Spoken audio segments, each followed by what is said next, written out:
నాకు మొన్న ఈ మధ్యనే తెలిసింది ఒక విషయం. శివాలో ఆ హ్యాండ్ మీదని చైన్ పట్టుకున్న హ్యాండ్ కరెక్ట్. ఎందుకు పోస్టర్ రాము గారు ఏం చేశారంటే అండి, ఆ చైన్ పోస్టర్ హ్యాండ్ చాలా ఫేమస్ కదా, అది అందరూ నాగార్జున గారి హ్యాండ్ అయినా అనుకుంటున్నారు కాదండి. కాదండి, ఆయన అందరి ఫొటోస్ తీశారు. అందరి ఫొటోస్ తీసినప్పుడు ఆ గ్రిప్ ఎవరిది అయితే బాగుంటుందో అది అర్థం. నాదే కాదు, మొత్తం సినిమాలు యాక్ట్ చేసిన ప్రతి యాక్టర్కి ఆ చైన్ చుట్టేవాళ్ళు ఇలా పెట్టమనేవారు, ఫోటో పెట్టమనేవారు.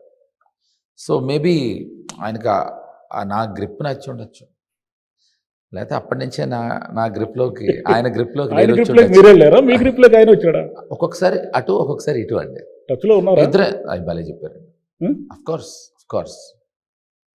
కోర్స్ అండి. మీ గాడ్ ఫాదర్ కదా ఆయన, 100%.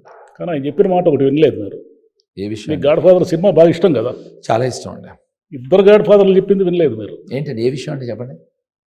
వర్మ గారు మీ గాడ్ ఫాదర్ ఏం చెప్పారు? ఇక్కడ మా ఇద్దరికి ఒకళ్ళకొకళ్ళకి నచ్చింది ఏంటి చెప్పనా అంటే, అసలు ఎవరు ఏం చెప్పుకోం, ఎవరేం చెప్పినా వినకూడదు అనేది మా బేసిక్ థియరీ. మీరు అన్నిటికీ ఇట్లా వస్తే నేనేం చెప్పలేదు. ఒకటి ఏం చెప్పారు ఆయన, మ్యారేజ్ ఈజ్ అబ్సర్డ్ అన్నారా లేదా? మ్యారేజ్ ఈజ్ అబ్సర్డ్ అన్నారు ఆయన, అంటే అంచుమించి ఈ వాక్యం అన్నారో లేదా? అదేనండి, మరి ఆయనే పెళ్లి చేసుకున్నారుగా. అది తెలియనప్పుడు చేసుకున్నారు. అంటే మ్యారేజ్ అంటే ఏదైనా కూడా మనిషికి కాదండి, ఏదైనా అనేది ఒక అడ్డంకి అన్నారు ఆయన. కాదండి, ఏదైనా ఎవరికైనా కూడా. సరే ఆయన పక్క విషయం మీరు చెప్పండి, పెళ్లి మీకు అడ్డమా? అదే మీ ఫిలాసఫీ మాడుతున్నారు. మిమ్మల్ని అడుగుతున్నాను, మీరు నాకు జనరల్గా అడుగుతున్నా. మీరు వర్మ గారు కలిసి ఉండి ఏక ఫిలాసఫీ కాబట్టి నేను మీ ఫిలాసఫీ అడుగుతున్నా, నా ఫిలాసఫీ చెప్పదలుచుకోలేదు. అయితే ఇప్పుడు వస్తాను.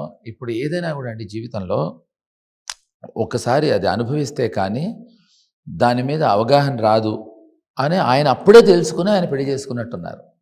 సో పెళ్లి చేసుకున్న తర్వాత ఆయన సలహా ఇచ్చారు. సో కొంతమంది ఏం చేస్తామంటే మనం ఇప్పుడు మీరు కాపీ కొట్టారండి ఎప్పుడైనా స్కూల్లో? కొట్టే. సో ఎదుటివాడు చదువుకొస్తే చాలు, వెనకాల నలుగురం రాసేస్తాం. సో ఆయన అనుభవం మా అందరికీ పనికొచ్చింది, అందుకని ఇలా ఉన్నాం.